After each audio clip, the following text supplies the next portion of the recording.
مولانا فضل الرحمان فل motion میں ہے، انہوں نے ٹاپ گیئر لگایا ہوا ہے، بلاول بھٹو سے متعلق غلط زبان استعمال نہیں کی۔ پھر بھی کیس بنا دیا گیا۔ شیخ رشید کی حکومت پر کڑی تنقید، انہوں نے کہا کہ اداروں سے متعلق کوئی بات نہیں کروں گا، نواز حکومت روٹیاں اور نالے چیک کرنے آئی ہے۔ مولانا فضل الرحمان جو ہے وہ فل موشن میں ہے، مولانا فضل الرحمان نے ٹاپ گیئر لگایا ہوا ہے۔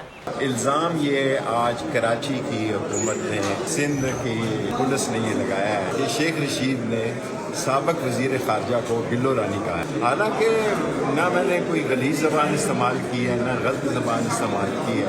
یہ اسی لیے آئے ہیں کہ تندور چیک کریں، نالے چیک کریں، نالیاں چیک کریں، ہے جی بس، اور ان کا کوئی کام نہیں۔ لوگ جو ہے 2 مہینے انتظار کریں، 45 دن انتظار کریں، اس حکومت کو اپنی کارکردگی پتہ لگ جائے۔ سبسکرائب کریں اور بیل دبائیں تاکہ کوئی خبر رہ نہ جائے۔